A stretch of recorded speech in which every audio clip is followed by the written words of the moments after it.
Welcome back to another episode of Newcastle Unlocked. I'm Brent Sinclair and I'm joined by Matt Shaw, Head of Valuations at Knight Frank. And our special guest today is Gavin Rose from GPV Property. Thanks for joining us, guys. Thanks, Brent. No worries. So, Gav, you've got a great local success story. Working as an investment banker, you saw an opportunity for consolidated medical services in a highly fragmented market. And you look to the Hunter to look at your healthcare infrastructure, moved back here, developed a new fund with your two business partners. And today, fast forward today, you've got over 300 million under management across 11 assets, which is a great success story. What has been driving your appetite for medical assets generally and your investors' appetite for medical assets? Yeah, I suppose it links into the story a little bit that you've just alluded to. So, I mean, part of it was a way of actually figuring out a way to move back home to the Hunter and to Newcastle, and having done the corporate thing in Sydney, and it had turned out that I'd done a fair bit of advisory work in the healthcare sector, and it was a case of leveraging those relationships and connecting the dots. And some of the advisory work that I did actually after moving back here was some government advisory around primary care infrastructure, which is GP clinics, and at the time what was called the GP Super Clinic program, and that really gave me a lot of grassroots understanding and into the way that healthcare was changing, particularly primary healthcare. And what we'd seen in property in the past is that things were, you went to the doctor when I was younger anyway. It might be in a cottage or a couple of doctors, and the solo GP was sort of the way that things were done.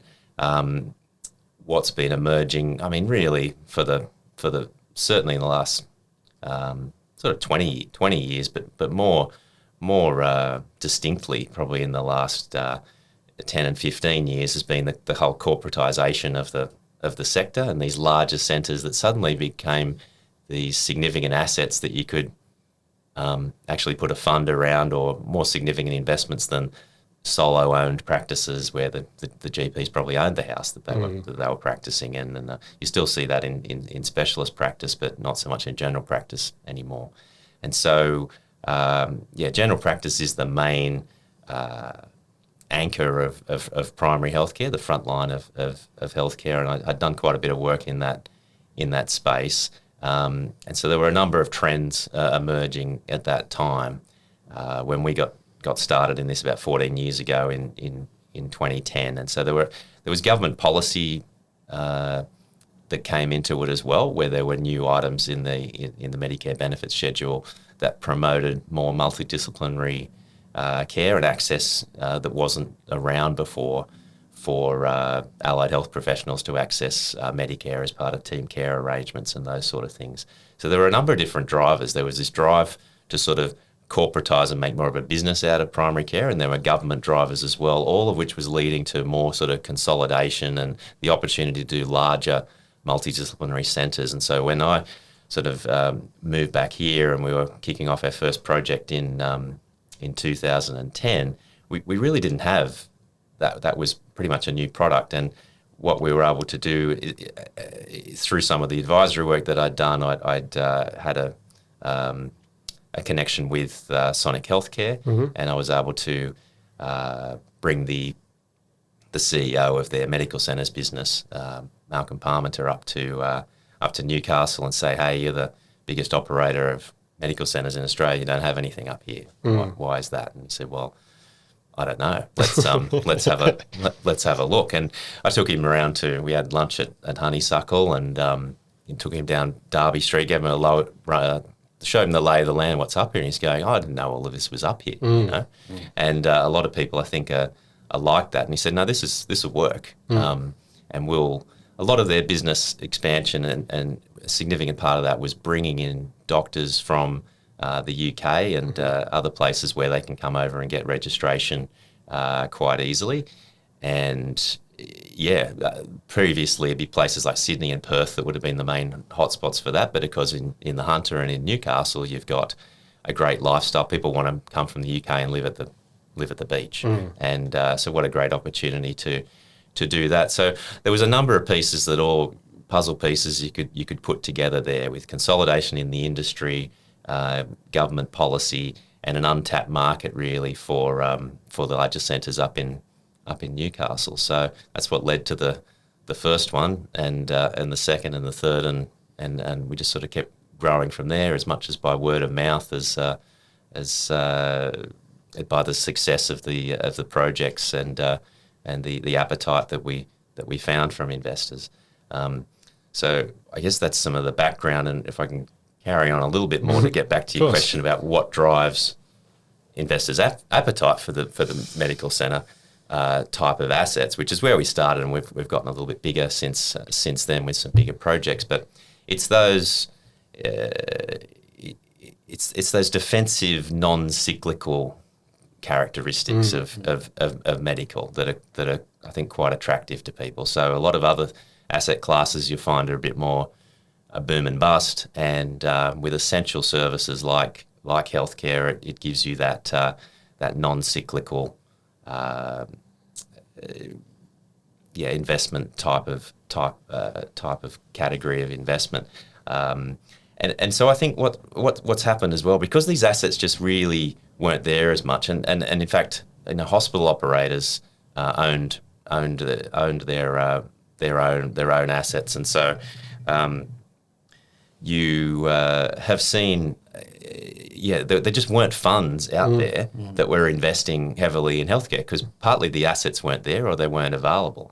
And so as this sector's really started to grow because of those attractive characteristics, and you're now seeing a lot of. So when we started, there wasn't any healthcare funds, like in terms of big funds, $1 billion funds, and the really large fund managers weren't invested in healthcare. It was very much an alternative asset class, and what we've seen is that becoming much more mainstream over the last 10 years in particular, where everyone seems to want to get into healthcare because now there are more assets available, and as that there's been more corporate and large sort of institutional interest in healthcare, hospitals have been persuaded to sell assets into funds, and there's just a lot more activity that you're seeing in the space.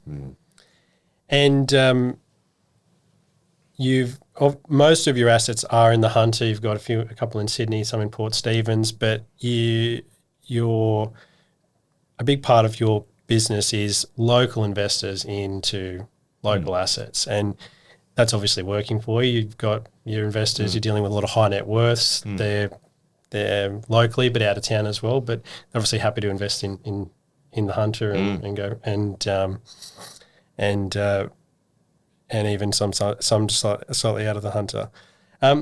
So looking at some of the projects that you've just completed or are underway. So you've just completed a project in Katoomba, $15 million.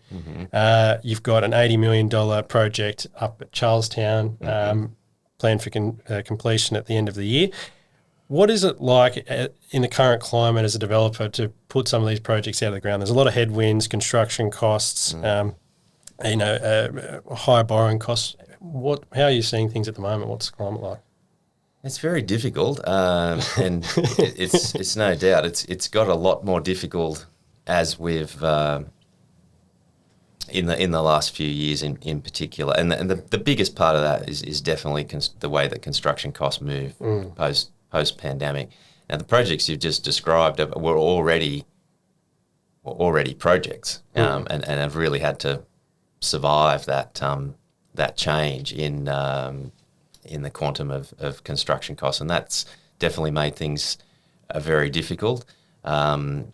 Interest rates have also made everything's going in the wrong direction. So with interest rates going up, and as Matt can tell you, and you would say, it means cap rates are softening. So if construction costs are going up, costs of borrowing are going up, and valuations are going down, where's your development margin gone? Well, it's gone basically in a lot of cases. It's really all we're probably seeing at the moment. We're not so much in the medical space, but the only sort of asset class where there's still some profit in it for the developer is probably in the industrial market still, because you've got rental growth there. The office market's very difficult because of issues around incentives and vacancy and all that, particularly in the CBD. So it's it's tough.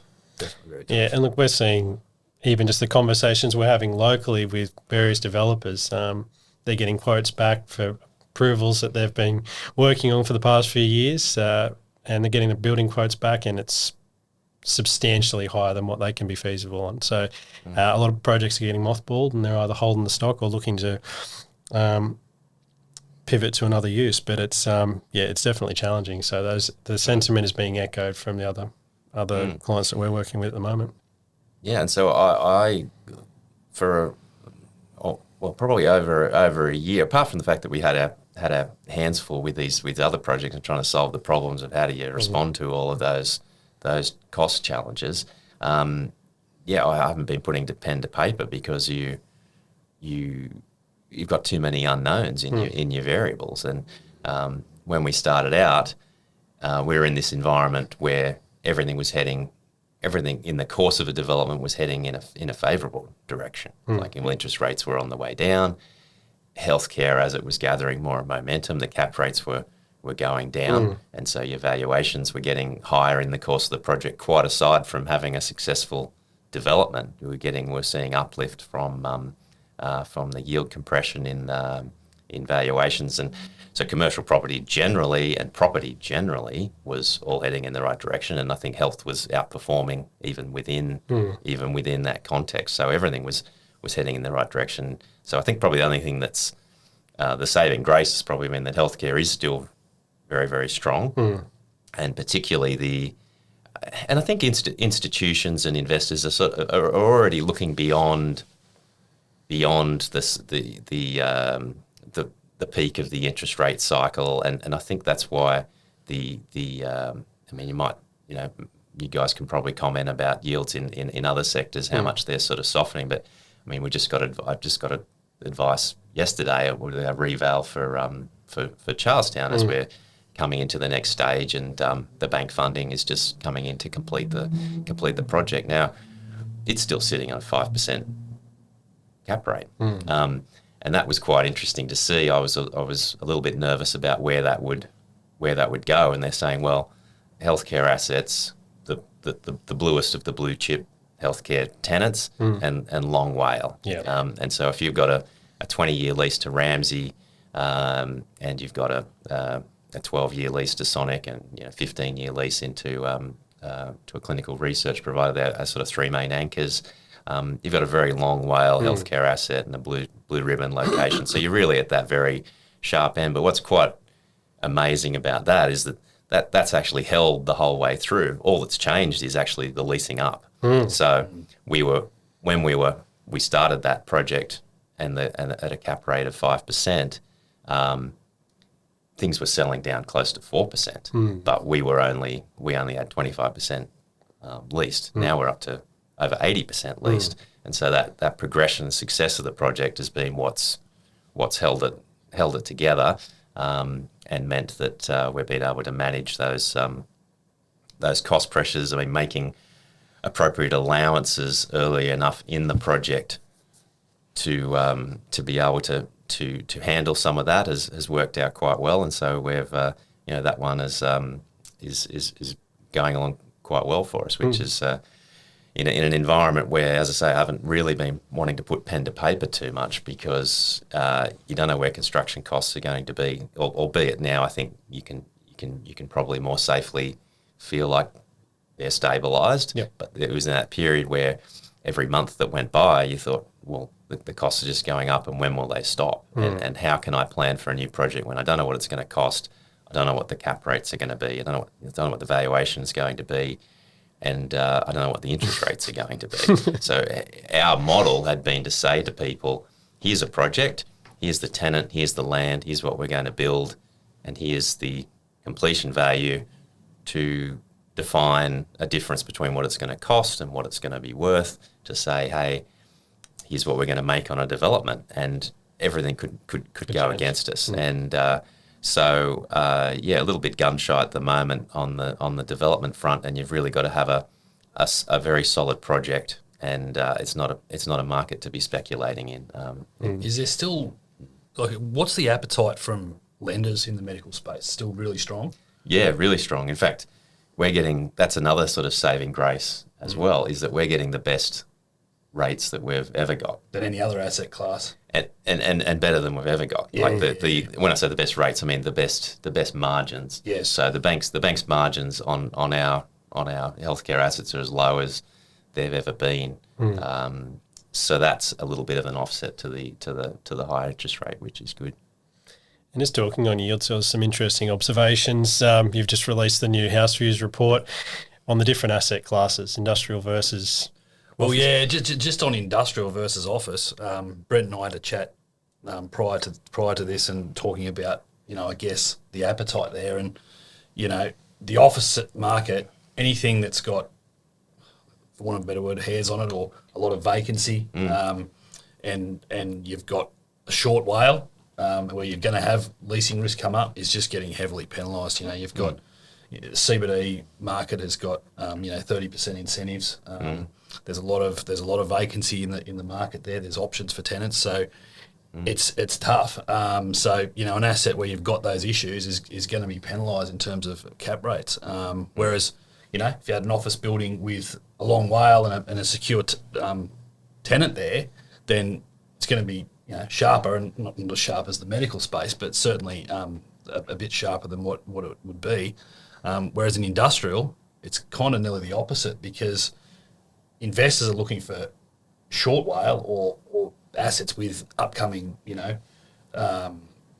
pivot to market. Right. So because there's rental growth there, so there's definitely opportunistic investors there in the industrial space that are, those sort of assets are being better well received or better perceived in the market than long WALE industrial assets. So it's sharper yields, it's very interesting. And Gavin, what's the climate like for raising capital at the moment? That's a pretty interesting question. I think for good projects, there's always capital. So we have always managed to for the high quality projects to surprise myself how quickly. And it's sometimes hard to pick it, whether it's the timing in the market, but I tend to think it's the quality of the project and the location, and we're very well supported by local investors that when they see something like Charlestown, and it was a bit similar, I'd say, with our conversion of the Cooks Hill Commercial Centre, which was a big project for us at the time, and I think local people that know the area and they know the locations, just really strongly supported those projects. So we just tried to raise quite a lot of capital to buy an existing office building here in town that wasn't as strongly. It was reasonably well supported, but not as strongly supported as we needed to be really competitive in that process. And so what that tells me is that. And getting some feedback from the investors, they love the healthcare stuff that we're doing, and although people can see that the rationale that is there at the moment, and it goes to this sort of point that Matt's making about high yield opportunity, if you can pick the right assets, or if you've got a use for them, if you've got a strategy for them, or you can bring in, you perhaps bring it like say that we did with Cooks Hill Commercial Centre. You can bring in a higher value user like a healthcare user. I think that the buying opportunity, the real value in the market is identifying those existing assets, because construction cost is so high, and land costs are still high, and it's very difficult to get the new development up. I think it's going to be a long time before we see huge amounts of new commercial development, and you guys would probably to be able to comment on that. So I think for raising capital, yeah, even though I think there's a good story there, that it's not what's front of people's minds. People are thinking a little bit more conservatively, I think, and so something with a new story is going to be a bit harder to raise capital around. But I think there's a story worth telling for some of these sort of assets to go, well, you know, there's assets that you go, I just can't build it for that, not even close. And so if we can get existing buildings that you can add value to, I think there's more opportunity there than in starting from scratch and in trying to repurpose and reuse. I think there's more opportunity there, probably right at the minute. And you touched on it. Your fund so far is really healthcare infrastructure, but you're looking at alternative asset classes and a new fund, possibly a multi-asset fund. And you touched on it. The built products in the market might be a little bit more attractive at the minute, whilst the construction costs are high. And what else is driving that? Is it the softening of the yields? Is there a bit more opportunity out there that you're seeing at the moment? To go into different asset classes. I think part of it is you've almost got to make a decision. What is your core business? That's sort of the decision we've been asking, or the crossroads we've been at in a way. When you've done sort of around $300 million in projects and about 90% of that value is in the hunter, you're going to run out of healthcare projects to do. And I think we're already we did some rough figures a little while back that about 20% of Greater Newcastle goes to a doctor in a centre that we've developed. And so I think there'll have to be some slowing in that market. And so do you go and do more healthcare facilities in other parts of the country, or do you what is your core business? And I think there's probably a bit of both. So you'll continue. So the two projects we've done in the Blue Mountains are following a good relationship that we have with Sonic Healthcare. And if Sonic Healthcare says, we want you to, we like working with you and want you to do a project, and as it happens that we're looking at something in Wollongong with them at the moment potentially. So you'll follow those good client relationships. But am I going around looking in other places for and scanning the market and looking for opportunities? No, that's really client and relationship driven. And so yes, here's what it comes down to is the relationship. So you're cultivating and keeping healthy client relationships, and you're also keeping healthy investor relationships. And a lot of our investors, certainly not all of them, but a lot of them really like investing in the hunter, and I think there's a place in the market that surely we'll see more of in the coming years of fund managers like us. I mean, we're still a bit of a unicorn up where you've got a locally address, a Newcastle address on an AFSL to do managed funds. It's just not really a thing that happens. Most people are used to, when they go into managed funds and with their superannuation, it's an AMP or a Colonial or a major bank fund or something like this, and they're all based out of Sydney or Melbourne or something like that. So the local fund manager with local investors and local assets, I think there's something to that. And I feel that we have this, you just have that deeper level of understanding of your market, and that's where we have value to add. And so you can identify opportunities. So we know when we see that you've got 16,000 square metres in Cooks Hill, and everyone knows there's no other building like that, and when these opportunities come up, we know what they mean. Whereas if we were just sort of, I lived in Sydney for 10 years, I know Sydney reasonably well, but I don't have that same level of knowledge and the detail to where you can really see the real value. And so in as much as part of the reason for looking to other sectors is because we want to work in the hunter, and we want to invest here, and I think a lot of our investors do as well. So we'll continue to look at healthcare following client relationships, but we'll look at other asset classes, and also because I think there's opportunity there. So yeah, I think the Spark Helmore sale that came up was a great opportunity due to a whole range of factors, and I think I'm not sure what the outcome of that process is just yet, but I think they'll do quite well with that if it's well managed. And yeah, so another example of where we're looking for good hunter region stories, and so another example where we've stepped away slightly from healthcare is the Scone equine hospital facility that we've recently completed. So that was a pretty it's a really great project, a great local hunter region story.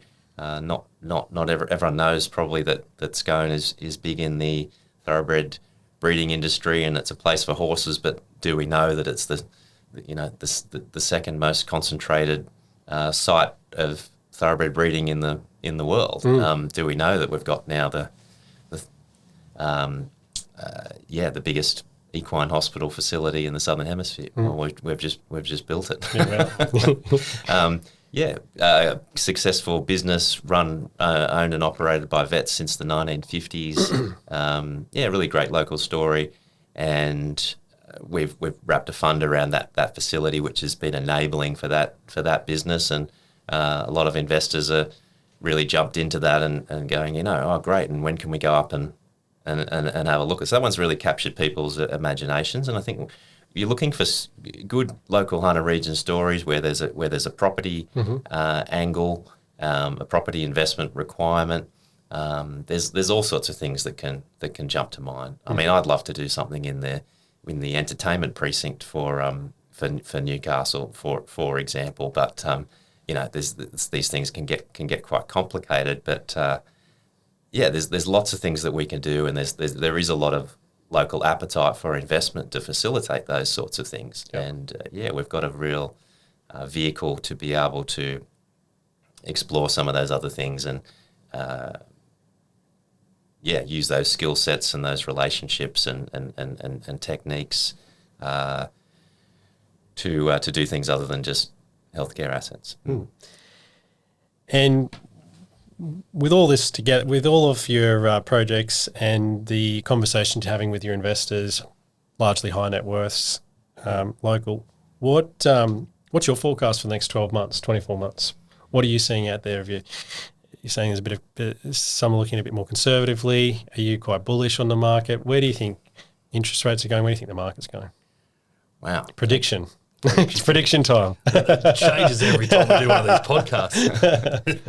Yeah, well, I think a lot of it comes back to the macro factors in the economy, and we got that 0.6% December quarter inflation result, and straight away I was like, we've beaten inflation, interest rates are going to be coming down in 2024, and it's all over kind of thing, and then the March quarter's come in at 1%, so we're still an annualized 4% inflation rate, and and that was higher than what people were anticipating. So now the market's saying, well, interest rates aren't going to come down this year. So that's going to be a big driver of.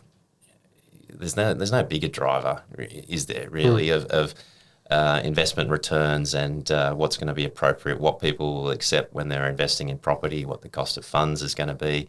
It's all very tightly interrelated, and it's a very big hammer that the RBA wields when they can change the baseline interest rate by which everything else is priced and measured. And to have an economy where that's gone from essentially zero, there's been proportionally, there's never been a more rapid escalation of interest rates from near zero up to where it is now.